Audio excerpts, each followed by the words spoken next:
એક સાથે 1 કલાક કે પછી 45 મિનિટના એપિસોડ જોવાનો સમય નથી મળતો તો અત્યારે તમે સાચી જગ્યા પર છો. હા, યોર્સ પોડકાસ્ટ ગુજરાતી ક્લિપ્સ. આ ક્લિપ્સમાં તમને નાની નાની ક્લિપ્સમાં ઘણું બધું શીખવા મળશે. તો કોમેન્ટ અને સબસ્ક્રાઇબ કરવાનું નહીં ભૂલતા. સુરત કેવું લાગે છે? સુરત તું જે ઘરમાં રહેતો એ ઘર કેવું લાગે એવું પૂછવા જેવો જ પ્રશ્ન છે, કારણ કે સુરત મારું છે, મારું વતન છે. મારું બાળપણ અહીંયા વીત્યું છે સુરતની આજુબાજુના વિસ્તારમાં. હું જેટલી ચોખ્ખી સુરતી બોલી શકું છું કોઈ બોલી નહીં શકે. બધા જ લોકો ખોટું ખોટું ગુજરાતી બોલ્યા કરે. એટલે હું બેઝિકલી સુરતી છું, એટલે સુરતમાં તો મજા જ પડે મને. I feel at home Surat આવું ત્યારે. સો મારું પોતાનું ઘર છે સુરતમાં. સુરતની આઉટસ્કટમાં અવધ શાંગરીલામાં લીધું છે. એટલે કહી જ શકાય કે સુરત એ મારું ઘર જ છે. અહીંયાથી ગયો તો મુંબઈ, મારી આગળની પેઢી. મારો જન્મ મુંબઈમાં થયો, ઉછેર થયો, ભણતર ત્યાં થયું, અને ફરી પાછો આ રૂટની સાથે કનેક્ટ થયો કરિયર અને હોમ ફ્રન્ટની ઉપર. કે 2-4 મહિને એક વખત આવીને મારા જેટલા પણ સગાઓ અહીંયા રહે છે એ બધાને મળીને એ લોકોની સાથે એક ટુકડો જિંદગી જીવીને ફરી પાછો આપણા કર્મક્ષેત્રે. વાહ સર, સુરતની તમે વાત કરી, ખાવાની આઈટમ તમને કઈ ગમે સુરતની? ઘણી બધી. આઈ એમ વેરી ફૂડી, પણ હમણાં છેલ્લા 1 વર્ષથી એકદમ મારી જાતને કંટ્રોલમાં રાખ્યો છે. સ્પેશિયલી 3 મહિનાથી તો એટલા અદ્ભુત ડાયટ પર છું કે હવે એ બધા શોખ. પણ સૌથી મારું વીકનેસ જો હોય તો એ પાણીપુરી છે કે રસ્તા પર વટાણાના રગડાવાળી પાણીપુરી ક્યાં પણ જોવાય ને એટલે મારી ગાડીની બ્રેક લાગે. કોઈ પણ ફંક્શનમાં જતો અહીંયા કે મુંબઈ ગમે ત્યાં, કાંઈ પણ વિચારે વગર તમે ત્યાં ઉતરી જાઓ છો? હા, લારી પર. હું અમદાવાદ પણ જાઉં તો મારા નટુને પૂછી જોઉં ને, અમે લોકો રાતે નીકળી જઈએ માણેક ચોકની અંદર 12 વાગે કાન પર ટોપી ચડાવીને અને રગડાની સાથેની પાણીપુરી એન્જોય કરીને આવી જવાનું. લારી પર ખાવા પીવાની જે મજા છે, અને આપણા ગુજરાતીઓને કદાચ નહીં ગમે, પણ નોનવેજ માટે પણ સુરત બહુ અદ્ભુત છે. કારણ કે આપણે ત્યાં એક આખો ચોક્કસ વર્ગ નોનવેજ પણ ખાનારો પુષ્કળ છે. ખત્રીઓ જેને કહી શકાય, ગાંચીઓ જેને કહી શકાય, અને એ લોકોના માટેનું પણ ફૂડ કમાલ છે અહીંયા. ગુજરાતમાં Surat is fantastic as far as food is concern. Khaman is okay, કારણ કે ખમણમાં મને એમ લાગે છે ઓવર રેટેડ છે. લોચો ઓવર રેટેડ છે. પણ બેઝિક મને સુરતી, એટલે આ નાસ્તાની વેરાયટી કરતાં બેઝિક સુરતી જે ઘરમાં જમાતો જમણ છે ને એ મને વધારે એટ્રેક્ટિવ લાગે છે, રાધર દેન હોટલ અને રેસ્ટોરાંના જમણ કરતાં. સપોઝ કે હું વાલોડ જાઉં અહીંયાથી નજીકમાં મારી ફોઈને ત્યાં, કે હું બારડોલી જાઉં મારા મામાને ત્યાં, કે મારી નવસારીમાં મારા ઘરે બનતું જે એકચ્યુઅલ સુરતી ફૂડ જે હોય એની મગમગાટ, એની આખી મીઠાશ, એની જાત જ આખી જુદી છે. એ રેસીપી રેસ્ટોરન્ટમાં મળતી જ નથી. તમે અત્યારે એવું કોઈ કહેવા માંગો એવી એક જગ્યા તમને ગમે છે ત્યાં જઈને ખાવું? નથી, મને એવી જગ્યા નથી મળી. મારા ગુજરાતની અંદર આપણા સુરતમાં સ્પેશિયલી એમ કહેવાય કે જુવારનો રોટલો એ અહીંયાથી શરૂ થાય. હા, જુવારનો. રાઈટ. તો આખા ગુજરાતમાં ફરી જો બાજરાનો રોટલો બધે મળશે, પણ જુવારની આઈટમ તને કોઈ રેસ્ટોરન્ટમાં નહીં મળે. હમણાં હું સ્ટ્રગલ કરી રહ્યો છું કે હું શૂટિંગ દરમિયાનમાં અમદાવાદ શહેરમાં હું ફાફા મારીને થાકું છું. મને જોઈતો જુવારનો રોટલો જે મારા ઘરે બનતો હોય કે મારા રિલેટિવ્સના ઘરે બનતો હોય એમાંનો રોટલો જ નથી અવેલેબલ. એટલે એ પ્રકારની રેસ્ટોરન્ટ થવી જોઈએ જ્યાં બેઝિક તમારા ને મારા ઘરમાં જમાતી વસ્તુઓ.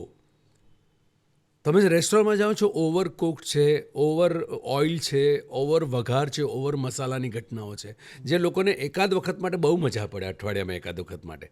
પણ મારા જેવા સતત ટ્રાવેલ કરનારા વ્યક્તિ માટે 30 દિવસમાં 25 દિવસ આ પ્રકારનું ફૂડ હવે મને જરા એમ લાગે છે કે not suitable for my kind of health, my age groups peoples health.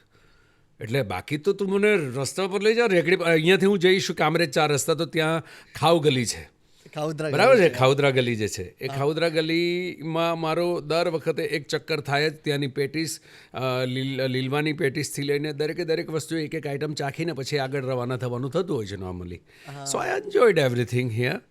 But સૌથી વધારે મને ભાવતી વસ્તુ હોય તો સુરતની એગની ડિશિસની જેટલી વેરાયટી બીજે ક્યાંય નથી. કે આટલી બધી વેરાયટીઝ બની શકે એ કોઈને કલ્પના પણ નથી.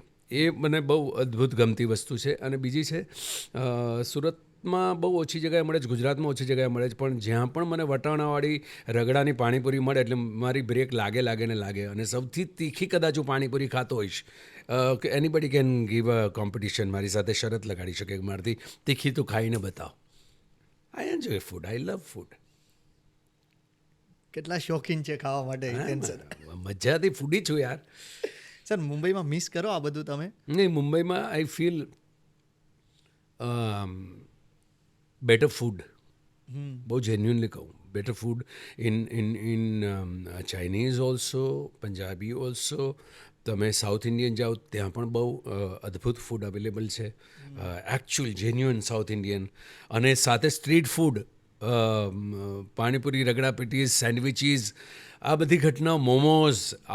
મને નથી ભાવતા મોમોઝ, પણ મારું બચ્ચું જે છે એ મોમોઝનો દીવાનો છે. મારો ભાણ્યો છે મારા દીકરાથી વિશેષ છે. તો એ જનરેશનને ભાવતા momos and everything. Food is fantastic as far as Mumbai is concern. મને ત્યાંનું બધું જ ફૂડ હંમેશા, મહારાષ્ટ્રીયન ફૂડ પણ મને બહુ ભાવે છે ત્યાં. સો આઈ એન્જોય ધેટ. પણ ગુજરાત આવું ત્યારે આઈ ટ્રાય કે જેટલું બની શકે એટલું હું એન્જોય કરવાની ટ્રાય કરું. પણ પછી 5મા દિવસે 6ઠ્ઠા દિવસે આઈ સ્ટાર્ટ મિસિંગ કે આપણા ઘરનું ટીંડોળાનું શાક, કે ગુવારસિંગનું શાક, અને સાદી એક દાળ હોય, કે 2 રોટલી હોય, કે 1 રોટલો હોય, તો મજા પડી જાય. શાંતિ.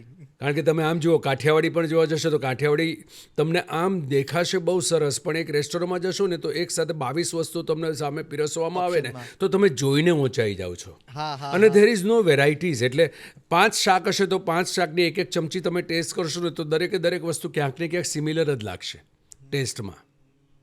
જે બેઝિક સુરતીમાં એવું નથી. બેઝિક સુરતીઓની અમારી જે રેસિપીસ છે એની અંદર તમે 10 વસ્તુઓ તમે ટ્રાય કરો, 10 વસ્તુઓ તમને જુદી લાગતી. એકથી બધાના મસાલા જુદા હશે, જેની સોડમ જુદી હશે, ટેસ્ટ જુદો હશે, તીખાશ અને મીઠાશ જુદી હશે. એવી actually Surti home cook food જેવી લક્ઝરી આપણે અહીંયા શરૂ થવી જોઈએ. Then I think people will have a great taste, great change in taste. ઊંધિયું.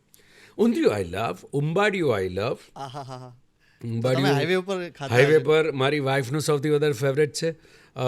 મુંબઈથી આવતી વખતે આ ઠંડીની સિઝનમાં શરૂ થશે, કિલ્લા પાર્ટીથી આ બાજુના આખા રૂટ પર. મારા ફાધર બહુ નાના હતા ત્યારે પણ એ દીવાના હતા. એમની જિંદગીમાં પણ એમને ઉંબાડિયા એન્જોય કરતા જોયા છે. I also love. પણ સૌથી વધારે ભાવતું હોય તો મારી વાઈફને અને મારી સિસ્ટરને. દે લવ ઉંબાડિયું. બહુ કમાલનું ફૂડ છે એ રહ્યું. એ મોગરાની ભાજી, એ ભાજી તમને ખબર છે? એ ભાજીની સોડમ તમને આટલા જ વિસ્તારમાં મળી, બીજી જગ્યાએ મળતી જ નથી એ ભાજી. મોગર ચોક્કસ સિઝનમાં પાછી. ચોક્કસ સિઝનમાં મોગર. ચીખલી જાઓ તો ચીખલીમાં નોનવેજ ખાવાવાળા માટેની બહુ અદ્ભુત ઘટના હોય છે. મામડાઝ ને આ બધી વસ્તુ પણ છે. I enjoyed food. I can talk for 16 hours for the food.